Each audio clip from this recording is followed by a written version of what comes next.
Let's see. Fun thing about me. I was a part of a collective of different creators who helped originate the Tabletop Chop Shop hashtag, which is essentially an ongoing archive of discussions of various different tools, techniques, philosophies, and thoughts on various different types of design, so that designers new and old can kind of have some kind of a basis coming into the craft to, puzzle out certain problems and take certain approaches.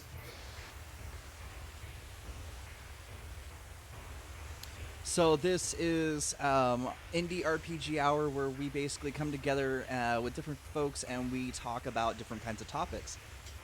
We're talking about magic systems. I did talk about last time like what I really love in magic systems, what I'm looking to do, and what I am personally developing. So that video is available, I think, still on this Twitch account. Otherwise, it is on the YouTube account.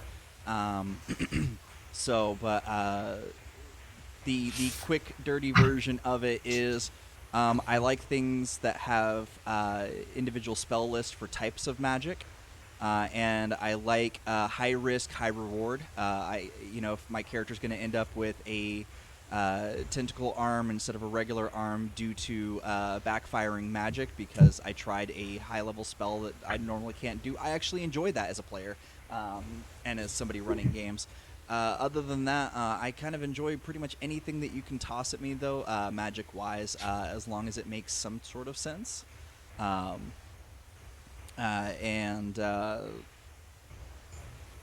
Yeah. So what kind of magic do you guys like? What kind of magic do you wish we had in the TTRPG scene that is only in books or movie or TV? And yeah. Are we going alphabetical, round table sort of deal? Any sort of way. Somebody could start something, and then anybody else who wants to add on to that or ask questions can. As for me, I really like hard magic systems, the ones you described, that have lots of rules or lots of plays, if I use this spell in these conditions, then maybe I can probably do that. In that light, I think one of the best systems that has came for, at least for D&D or similar, is the True Magic system. It's the one that uses Iron Heroes. And it's very similar to what you just described that you like.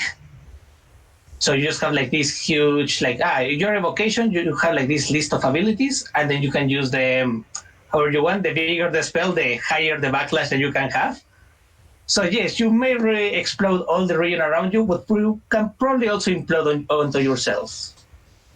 Apart from that, I really like artifact-based magic systems. Like the idea of just have this magical pen, and now you can take it, and now you can use it. I really like that kind of magical, techno-magic kind of stuff. Actually, one of the systems I'm developing is based on that idea. But I would just let the rest continue with the question. I will say I don't think that we have enough artifact-type magic in the TTRPG space where an artifact is sort of a basis in some way, shape, or form. I feel like they're more afterthoughts in a lot of magic.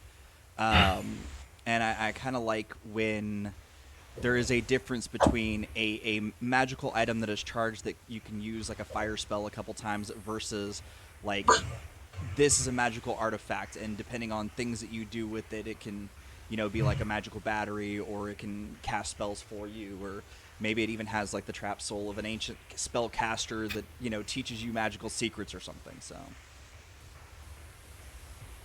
on that note, I have a question for you all. Do you guys consider technology and magic different when it comes to games? As in technology that's not a car. Is high tech just magic in games for you? Because that's how I tend to run it. Depends on the system. There are some systems that I do think work well with the same, magic is just technology with another. For example, the Iron Kingdoms works like that. Mm-hmm. While there are others where I like that they treat different. For example, Shadowrun. I have this is how technology evolved, and this is now magic. There's some intertwine between them, but you have the idea if I try to use this ancient spell on that computer, it will probably work, or I can get a mental virus. I don't know how will that work out. Yeah. So I guess it depends more on the world building and how it is presented.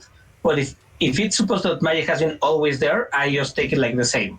because in a world with magic, technology will evolve alongside the magic and will use it.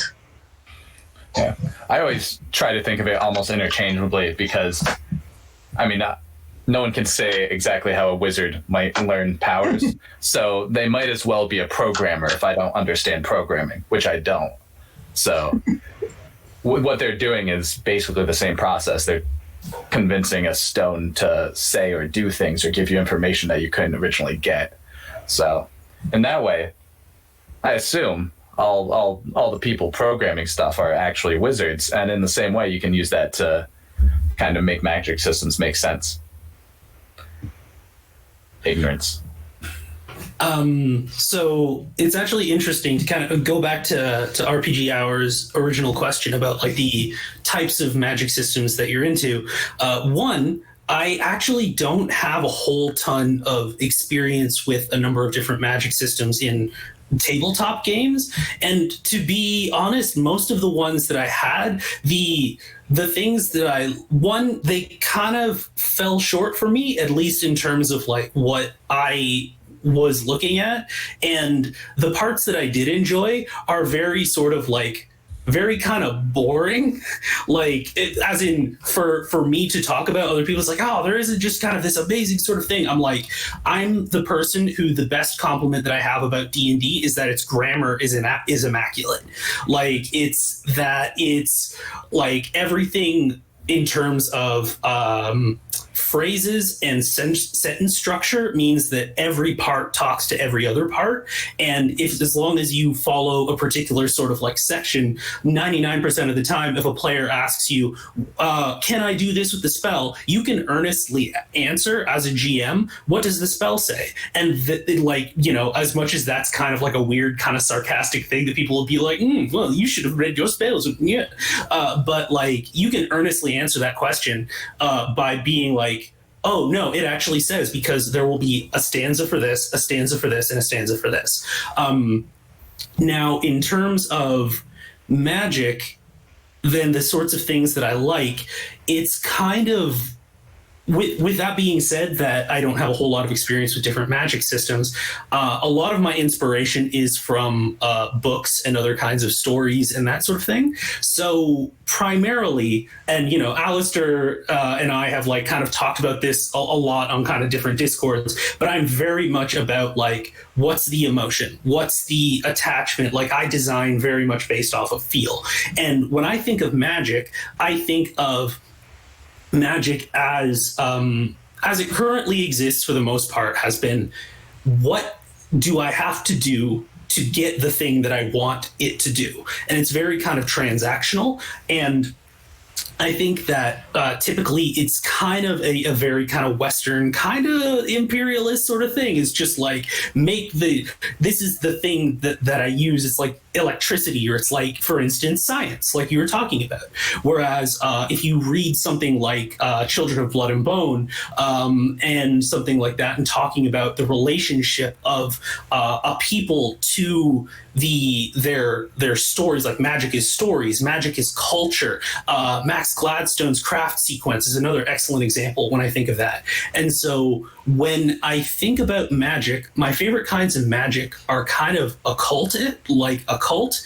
And by that, I don't necessarily mean spoopy, but sometimes very spoopy, primarily because the people who want to ask things of it want to get way too, like, you know, demanding of like a thing that is of an infinite vastness and has existed before time.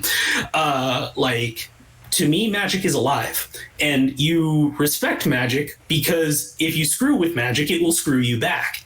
And so there's very much a relationship, there is a dialogue going on, and when I go to put mechanics together, it's very much kind of reflective of that. And that can be consequences for like demanding too much or giving too little, or like the various different things that you are combining. But it's very much based off of a sort of creative, ongoing back and forth between the person who is appealing to whatever source they are drawing power from, and the desired objective of what they're trying to do.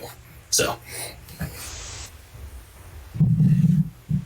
yeah, I always is a bad way to start this, but I've been trying to have kind of a not a scale, but a way to kind of differentiate how I look at magic systems. And there's one that's based on limits, where it's spell slots and resource points, and I can do by the book stuff when I'm allowed to. And then there's a type that's based on consequences, which is kind of the gambit you were just talking about, which is I can probably do as much as I want, but there's going to be some kind of equal consequence that happens, and if I go too far, something bad's going to happen. And I think that's a really, I don't know. I'm trying to absolutely simplify a way of saying there's this whole interesting history and this way we've built up magic to be spell lists and points and all this stuff, compared to a narrative version that comes from consequences and messing with things you might not understand. But that's how I've been putting them into two spots, and trying to force everyone's creations into a little bimodal design so that I can easily understand them instead of worrying too much about it. For example, one that I have that actually does manage well the consequences of using your magic is the new Vampire V5. Like, I normally didn't like how they manage magic because what a lot of points which like just call it mana points. But the new version has like the beast die, because now you're using your magic and it can actually go very wrong. Mm-hmm. And it can go very wrong in both sides. It can go like very wrong it can go very right in a messy way, or it can go very wrong in a very messy way. And I really like how they manage that for the expectations and how, okay, I want to do this, but what will be the consequence if I push too much for this magic? Well, and I definitely agree with that as well, Alastor. And I think especially a thing that I really, really like about the design of like magic in V5 is that it feels consistent. It feels like they set out with an idea of like, what does magic mean? Well, magic means calling upon the blood. Okay, so then what are the effects of magic? Well, those things are dependent on the kinds of different like ways in which you can invoke the blood depending on your various different faction alignments or skills.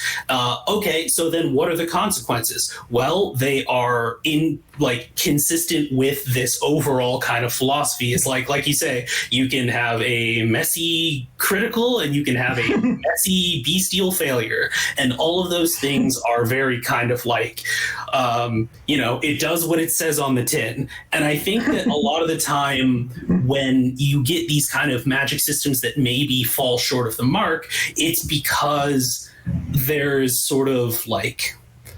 maybe not that follow through of like, you have to decide what your magic system is going to be about.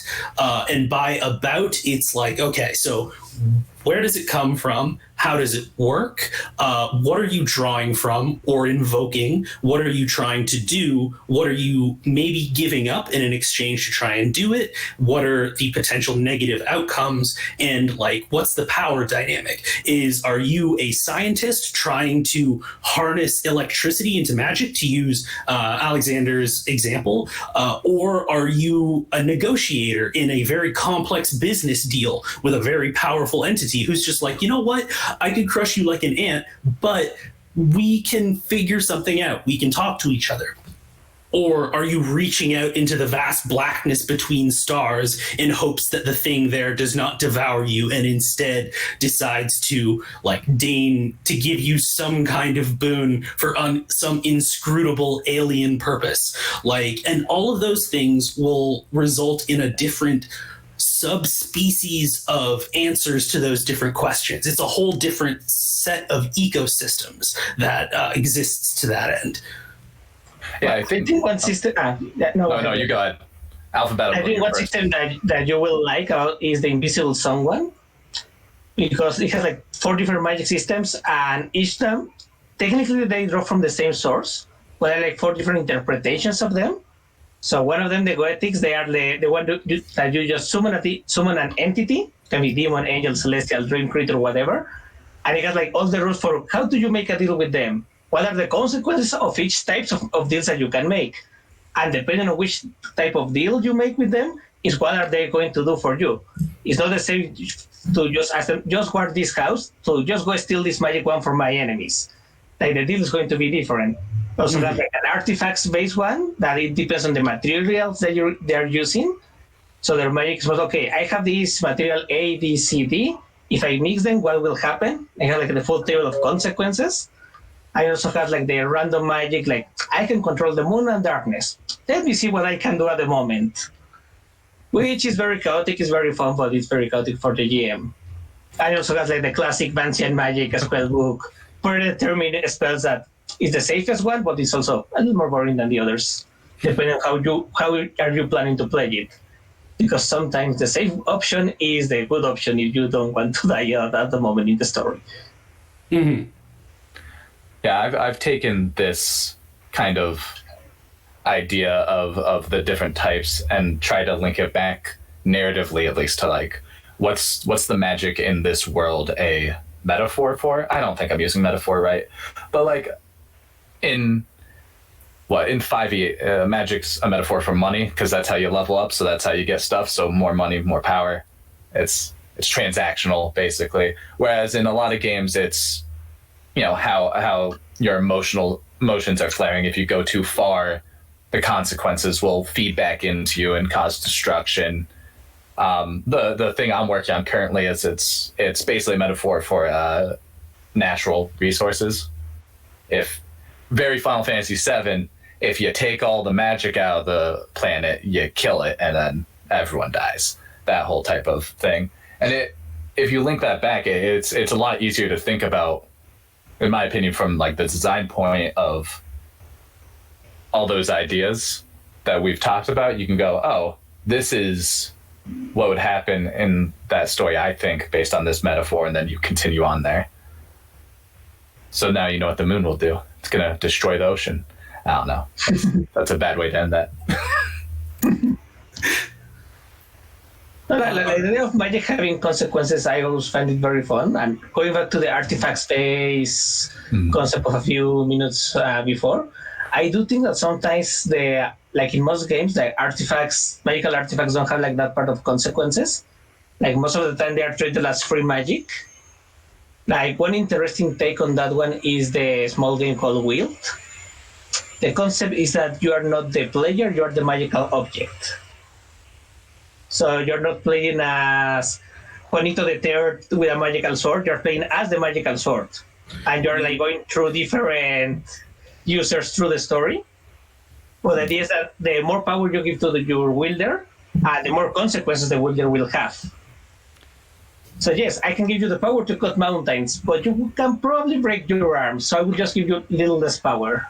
I actually have an unpublished game that's sitting in my just make it an ash can, toss it on your itch folder, where the game runner is the warrior, ranger, spellcaster, whatever, and the players at the table are magical artifacts. You can be a magical sword, magical slippers, a magical cloak, whatever, and you're basically like, based on when you cast your magic, it changes the scene and tone of everything. So I think that it's kind of like interesting to basically like, I think artifacts and items and magic in and of itself should play more of a role rather than just looking like as soon as magic comes in, it's an unbalanced player versus the other players. I think that I like the way that when magic has more of a story feel to it rather than just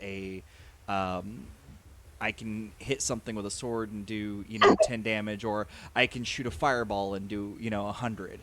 And I feel like that gets like pigeonholed so often with Magic. It's nice when a Magic system offers more than just that feel to things. Actually, to that, bouncing off of that, or rather elaborating on that, we talked about sort of the idea of like magic as ominous and magic as like having consequences if you misuse it. And, you know, it's this very sort of like, it's a fickle god that you deal with when you like very kind of Greek sort of like, yeah, you know what? You asked me for a lightning bolt, but you were like, you kind of gave me some shade when you were doing it. So now your leg's a goose, like, you know, that sort of thing. But one thing that I've really kind of been thinking about on the basis of those source works like the ones that I referenced is the idea of kind of that positive relationship to religion and spirituality and culture through magic. And I've been trying to figure out how to work this because like I shot my shot and like was like, hey, Max Gladstone, do you want to do like a craft sequence thing? And he was like, that sounds interesting. And I was like, and just kind of like shrieked and hid because I was just like, I wasn't expecting you to respond, like, and all of that sort of thing. But, and I feel like the best way that I can think of this as an example is like, I want to create a system where magic is central and powerful, but powerful in a way that isn't just, okay, what's the thing that I have to do in order to get the thing that I want and avoid the consequences that I don't want? As Alexander was saying, to avoid that transactional thing. There is a scene in one of the books where there is a small god. And you know, in this world that of the craft sequence, there are many gods. There were god wars. The gods lost, and now there are like basically. But you can't stop faith is kind of one of the things that the story kind of talks about, because people will have these ideas and things that are significant to them, and that in and of itself, as long as that exists, magic exists, and so. There's kind of this one little girl who she's kind of the street kid who takes care of the other street kids. And like at some point she kind of accidentally creates a god called the Blue Lady. And it starts off in one of the earlier books of just being this like barely existing little thing. And she basically like she does kind of their little like ritual things, which they basically live in a little shack. Like it's the place they live is their church. The stories they tell are like these little Aesop's fables, fairy tales about the Blue Lady and how she looks after all of like, oh God, I'm going to get emotional talking about this because it's like, it's a really powerful idea of this god of like the dispossessed and the lost and everything. And there's this idea that like she helps you escape like the knives of people who want to like exploit you and like the unjust who want to imprison you and all of that sort of stuff. And slowly over the course of these books, this god becomes more real and like becomes in some ways there are times when this character can do superhuman things because of like this kind of steadily growing idea of faith, but it never becomes about like, I'm a superhero now. Like one of the most powerful moments is like, she is kind of in this big confrontation and is like using all of the power that she has to like hold off this thing. And like her friend, who is another kind of street kid, basically runs away, and she's like immediately kind of betrayed, feeling all that sort of stuff. And a few moments later, he comes back, and like hundreds of like street kids are basically with him. And there's this idea of like so many people had that story reach them and help them basically survive. That I thought about that with respect to like the way that clerics are laid out in D&D is you pick a subclass and you follow the rules and you get stuff. Like, and like I'm sitting here with tears in my eyes right now talking about it because of how powerful an idea that is, and trying to figure out a way to go, how can I create that emotion for someone to go like, this magic isn't just a currency you spend to get stuff. It's your history, it's your stories, it's all of this sort of stuff that we're fighting against anytime we get another like Orientalist, weird, mystic East Kickstarter and going like, the thing you don't get about this is how powerful it is because people are stories.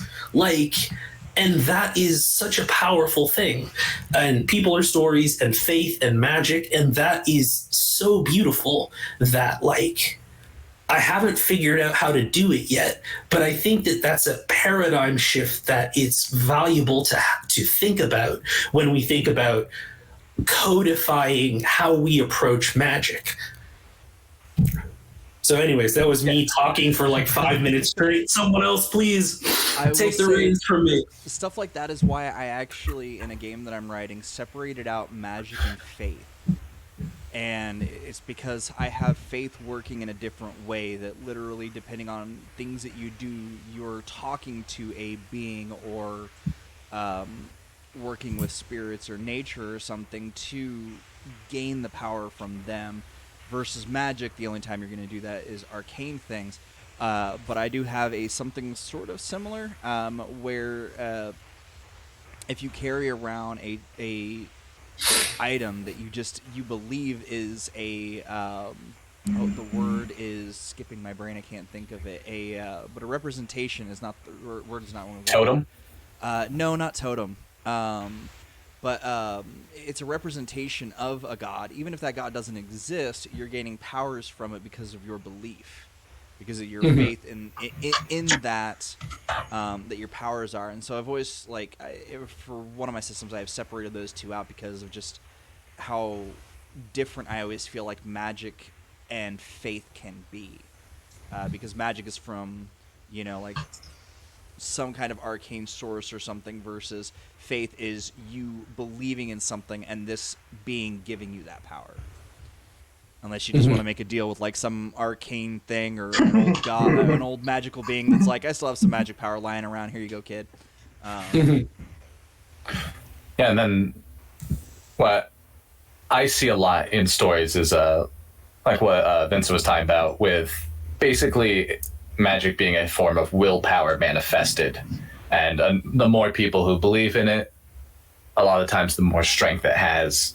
And I there's a small part of a book called "And the Devil Will Drag You Under," which sounds like a badass name. Yeah, it's a really silly story when it comes down to it. But there's a point in it that I think about all the time, which is there's a main character, and they're going to different universes, and in one, willpower directly changes how stuff happens in it, and he breaks his leg in a college football game, and half the people in the crowd were like, I hope he's okay, and half of them were like, I hope he dies. So he turns into a vampire.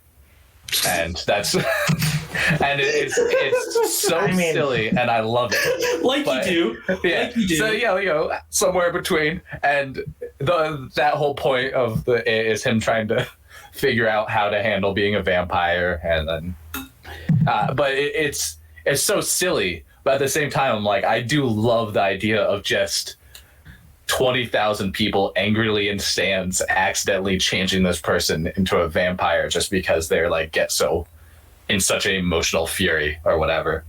And I'm like, and that's the silly version of what you were talking about, basically, is here's how we make that system goofy, which is which there's a place for goofiness, absolutely. Yeah. And that's what I believe in. That's all I think about. I think I prefer systems like where belief is like not really involved, like where magic is just like part of the universe, and using the magic is just how are you going to interact with that part of the universe. I mean, they don't like the core brains was not that good for all the Colsmer from Brandon Sanderson, like Nisborn, Stormlight. They have like very solid magic system that the magic is there. How do you use it has like a specific rules, and then you can get inventive. For example, in this verse is the basic is like you have metals, and each metal has a specific ability. and it varies if you can burn it or you can store things in them. For example, in the second trilogy, I really like the main protagonist can only like push metals away from him, and he can also store his weight in some other metals, so he can make himself lighter to move around. And I got like all these kind of weird interactions that the characters are like part of the universe in the sense that they're interacting with it, but the magic is there. Like it has its own physics rules you can study as a science, and it will work. And you can even like work between different words, and some of the rules of the magic will prevail. Like one of the words, the magic is like based on breaths and spirit, like which is the warbreaker word. And when someone from that word moves to another word where the magic is in the air, very literally in Roshar, he can actually inhale the magic there and just use it. Because like the difference is that the magic here is not like is now condensing these little gemstones, and in the other place I had to take it from another person. Like I really like when that magic is like independent of the universe, because it also allows you. I mean, I told you I'm a biologist. I also like how it interacts with the other creatures, not necessarily humans. Because when you have like magic in one of these words, you will have a cat finding something magical. I would just probably just push it down the table, and now you have a cat with a demon companion. So I really like when the magic is like ingrained in the world and how it will develop, because it will alter like the full evolution of the things. For example, dragons will, for example, dragons could evolve. You can say, okay, any creature that eats these magical stones can now fly and use one element. Maybe humans use it to build shields or build like houses or whatever. But if you have your average size lizard eating these, now your average size lizard will be throwing fire whenever he tries to hunt. And the lizard will know this and will try to eat more stones to hunt better, which actually happens in nature with some poisons. Like there are some animals that they are not like, the best example is the poisonous dart frog. It's not intrinsically poisonous. Like you raise one from the egg to the adult one, it will not be poisonous. You can actually touch it and pet it. But in the wild, they did some kind of ants, and that ants have a specific substance that then the frog uses to create the poison. So I really think that in some system where magic is prevalent in the world, like many creatures were evolved to do that. And I found that idea like very interesting, because now you have like your normal creatures and you have your magical creatures, and you know that you can obtain the same powers from them, but how? Mm-hmm. On that, do you all think that magic it tends to be centered around a few people? Only some people are allowed to use magic in a lot of worlds and systems. Does that make sense? Because I feel like it should be like an equalizer in many ways. And is it just knowledge that keeps people from that? Because we do see that in a lot of cultures, is knowledge being put behind gates for people. But should it be? For me, I think it comes down to one part setting. I mean, if magic is rare in this world, or magic is supposed to be a dying thing, if a lot of people have access to it, that doesn't make much sense.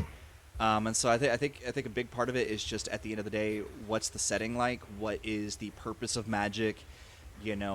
Why is magic there? And if those aren't really answered, then I think that's something that the game runner has to kind of like settle. If the game on the back of the book is like, very few people have it, and then it's like 5 points out of 100 points for your character to purchase the ability to cast magic in character creation, it's kind of like, then why isn't everybody? But I mean, because they don't have points. God. But I mean, I was born with 3 points. There's born with 3 points. I wrote poorly at character creation. Pointless child. I wrote very poorly at character creation. Don't judge me. But I mean, it comes down to that and setting also, or a system also, because I mean, there are some systems where it's only about points to purchase it versus a class or a something like limiting you. It's just about, once you get enough points, you purchase the magic instead of upping your ability to use stealth or a sword. So I think the analogy that Alexander made about programming as magic can actually work very well here, because I do think that magic should be programmed that anyone can access it. but you need to have like certain skill sets to use it. Very similar to how programming works. Like we're all using a computer and we're telling my electricity to tell the stones to communicate to each other. But not many people know how to do that in the background. Like we're just using the magical object. We don't know how to create them. Mm-hmm. But technically, in theory, any one of us can learn how to create it. More or minus a lot of society implications here about access to this information. But I think that the limiter here is how people can access that information and what they can do if they don't have the tools to do it. Because like you can know what you need to draw a fireball. Do you have the elements to do it? Like you have the extremely rare gemstone that you will need to draw a fireball? Mm-hmm. It's actually funny that you're talking about that, is because the thing that I've been working on for a while with Unconquered with Words of Creation is this whole idea that like there is no spell called Fireball in Unconquered. However, there are all of the ingredients to create Fireball. And so basically, for those of you who don't know, Words of Creation is basically a linguistics-based spell system that is primarily 3 elements of an action, a subject, and an object. And so basically, you have an action, pretty self-explanatory. The subject is the means through which the spell tries to accomplish what you want it to do or what you tell it to do through an action. So, fire, acid, like any of that sort of like your tool in the spell. And then an object is basically the directed, like where is it going, what is it affecting, all of those sorts of things. And they can be physical, they can be objects, and then you can have like modifiers like greater or like any of these sorts of things. And then like the more complex of a spell you have, the harder it is to control. And you also have to find and translate these words because they are quite literally like a fragment of creation that you have like the tiniest speck of a sand on the beach, like versus what these original were. But even that tiny speck of sand, you can like, forge into a beautiful like stained glass, like piece of art. So this whole idea of like, there aren't classes in Unconquered. Anyone can learn how to do it. You have to find these. And the thing is there's not really a particular spell. Like, so you could have someone who has like a lot of these and has ways of utilizing them, but you could have a completely different person who found a different set of words or a different arrangement and do that. So I think that as well, there's kind of that, if magic is woven into the fabric of the world or the universe, that it is you have ways in which you can, like, if people try to stop you from getting it one way, there will be another way, as the ever wise Dr. Ian Malcolm from Jurassic Park once said, paraphrased, magic finds a way. Like, so you have that sort of thing of like, how integrated is it into the world? How rare is it, as RPGHour was saying? And then this whole idea, because I think that traditionally there's kind of this idea of these things being withheld, and frankly every year we will get 2 or 3 kind of Germanic Western European idea of like, no, the wizards want to control magic, and we're like, of course they do. And so it's kind of this thing of just like, at least for me personally, is kind of like, we've got plenty of those stories. Those stories exist, of this idea of the archetypical archmage of like, the more power they get, the more selfish and paranoid they get. And it's like, do they though? Like, there's this kind of thing of like, where is this idea? Like, where are all of the teachers in this society? Where are all of the people who like learned this stuff and then wanted to like lead? Because it's kind of a lot of these systems don't really address the fact that that is an assumption. The whole sort of like power corrupts sort of thing is like not necessarily. So this whole idea of kind of like spreading that out and like talking about these sorts of things, even kind of concepts like classes are mostly kind of originated in that war game sort of thing. But if it's not a war game necessarily, and that's not necessarily to say that it's not violent, but it is not a war game. Like, these are the cavalry, and these are the foot soldiers, and these are the, and here's the wizards, like, you know, and that sort of thing. That it's just kind of like, you don't necessarily have to have that. And once you start breaking that down, the possibilities just explode outwards in terms of both new design directions, new philosophies, and just kind of a new structural approach to what to expect out of these sorts of things. So yeah, it's funny hearing you say all that because of how much it's like a parallel branch to the past year of design I've been doing on stuff of just like, why do we have classes? That's not needed for X. Am I just doing this because someone else did it in the past and all that stuff? Oh God, my life designing stuff in a nutshell is like, why am I even doing this? Which really, where it ends, and you touched on it, is the fact that these old long-bearded wizards is a lie, and what we should have is like a somewhere between a 35 and 45-year-old archmage, because that's when people are best at programming, best at playing chess. They're still good at like sports. Anything older than that, they're going to be outplayed by younger, more talented mages, and we have to just say, boomer wizards are out. Yeah, like one of the systems one of the two systems designing now actually like encourage that, because the idea is that you are it's completely based off Legend of Zelda Majora's Mask.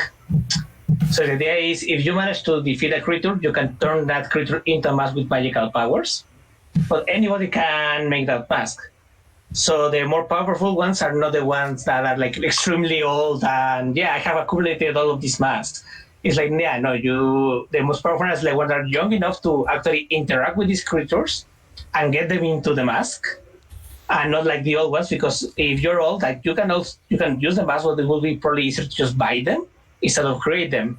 So you're more limited in what you are able to do. And also like following the idea of there's archmages, but there's at the same time no one to teach them. I call this like the mage teaching paradox, because all of these settings usually have like this magical school that, this is where all the magical apprentices know the magic. And then, also when they get older, they decide to be selfish and they go isolate themselves in a tower. It's like, so who the hell is teaching?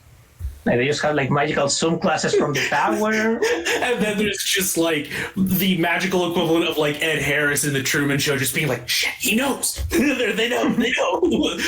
Abort. Yeah, like sometimes they play with this would be very different branches of magic that can work. And also one of my conflicted tropes I have about that kind of magic, the idea of there's a magic that's a taboo. Normally they take necromancy, but I think I have a personal bias toward enchantment. So the idea is like, wait, then why did we decide that this magic was a taboo if all the magics are selfish in their towers? So who decided, I am not going to cast necromancy today because it's bad. There's no one around you in 500 miles. Why would you decide not to cast it? Who are you going to affect? Ghosts. Yeah, the ghosts are complaining in the tower. We don't want to be summoned. There's always a ghost around. That's all I know. A lot of people don't know there's between 8 and 16 ghosts in any given room at any given time. You just can't see them. There could be a ghost next to you right now. It's like that in any given room. So you could be in like a stadium and there's like 8 ghosts there, and then your bathroom also has 16. Yeah, exactly. Just ghost butts, just like, yeah, exactly. But that's what impermanence is for, or permeability. Yeah. Let's hope our ghosts aren't forced to sit around and watch us all the time. At least not 8 of them. 2 or 3 is fine. Yeah, also one of the tropes that usually comes out in fiction that I find it weird, following the idea of the belief that that we were discussing a few minutes ago. It's like technically, if you're a, this also happens a lot in superpower. Like it's the usual critique of many comics and stuff like that. Like you have this ability, why would you use it to rob banks? You can actually become like way more richer if you use it for your own benefit in many other ways. And also happens like a lot in fantasies. Like yes, if you can like grow, yes, you can throw fire, but you can also use that for I don't know demolition services, and you will probably earn more. Well, I think that's. Or sorry, Alex, you look like you were about to say something. I was gonna say it's the Spider-Man gag where no matter what superpower that they get, they rob. I want to turn people into dinosaurs. Yeah. Yes. Yeah. I don't want to cure cancer. I want to turn people into dinosaurs. That's one of the best quotes from Spider-Man of all time. In a lot of systems with magic, it's like, yeah, we have these powerful magics and they want to become more powerful. And it's like, yeah, just sell your magic. That's probably the best way to become more powerful, more money and stuff like that. You can just like grow your knowledge and now you can have like exchange with other mages from all over the world. Mm-hmm. And you can probably keep earning money with that. Well, I think that kind of, the fact that those kind of assumptions are so ingrained kind of brings something up that I think we haven't quite, like we've kind of gotten adjacent to it a couple times, but the idea of a system, because like, you know, you want players to be able to interact meaningfully with magic, and the idea of like maybe moving away or exploring things beyond transactional sort of relationships. And I feel like the other thing as well is the assumption and the centralization of power, meaning martial force and violence. As the always very insightful and inimitable D. Pennyway once said, there's no ninth level spell that feeds a city on a regular basis. And kind of the idea that it's like, I can throw a bigger fireball, I can like burn, disintegrate, freeze, like all this sort of stuff. And it's like, if you just kind of like went to your friend and like imagine the non-magical equivalent of that is like if you go to your friend and you're just like, hey there, Steve, what have you been working on? It's like, oh, I've got this notebook. It's just full of all of the ways that I've learned to like eviscerate people that now that I've got more sauce, I can do it to more people at once. And then you slowly back away without making any sudden movements. And kind of the idea of magic as a resource that is used necessarily to subjugate or to enforce one's will through martial power is something that is very deeply ingrained, almost as an assumption that like, what do more powerful spells look like? And it's just kind of like, well, you know, you can disintegrate motherfuckers now. Like that's what you can do. And it's like, how can we reconceptualize this idea of power as something beyond that? Because I think that that's kind of one of the things that keeps magic so pigeonholed in these particular niches is like, well, the trajectory looks like this. And it's like, well, we've seen that trajectory a whole ton of times.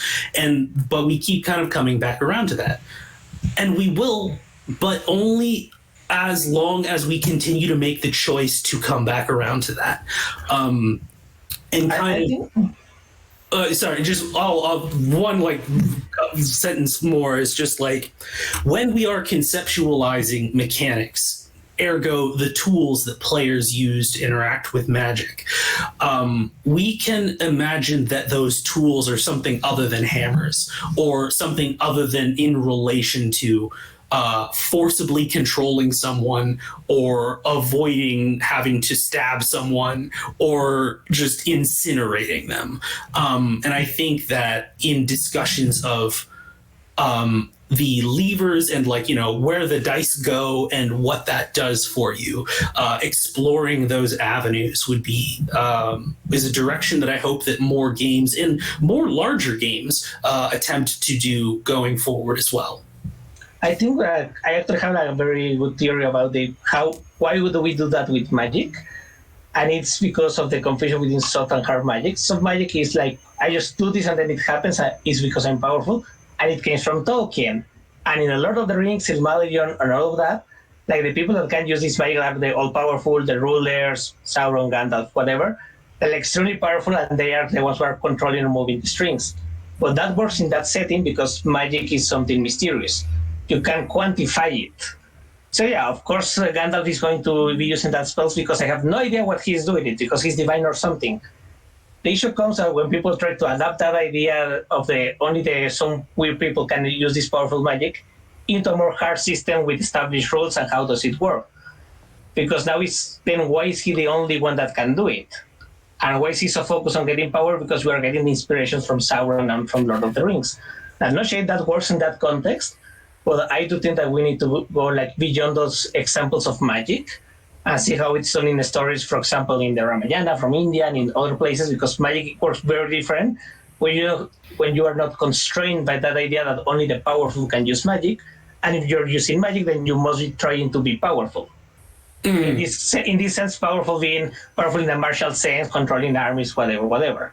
If you go to another origins, continue. Oh no, you finish. I'm going tangent wise. Say, if you are going to another origin of what's your inspiration for your magic, you can probably find several other examples on how people will explain or use it in other parts of the world. And I think a lot of what we've seen now is because we've taken those ideas and the early games where they use money as leveling up, and we're doing a reflection of the society that those stories and games were made in, which is money spent on military might, which is technology, which is ways to disintegrate people, not on new interesting ways to feed our people. And if you look at just how money's spent in real life, how many level 9 spells are actually being used to feed people compared to make a new cool plane or fireball? And in a lot of ways, that's how I see it. I cast Denmark. I cast Denmark at 9th level. Yeah. It's more complicated. I can actually answer why he's not doing that in real world, because, as I say about Yolis, I don't know what kind of technology we're using to feed people. And surprisingly, the limitations is how people interpret that kind of stuff. Because there's many people try to do projects to feed more people, mainly GMOs. The issue is that GMOs got a bad reputation because the only ones with the money and power to do them correctly are big corporations. So people again associate them being evil to them being done by big corporations when they are not intrinsically evil. I'm getting the idea though of people saying, "Well, I'm not gonna eat this corn. Some wizard just made it. How do I know it's safe to eat and it's not gonna make me mind controlled?"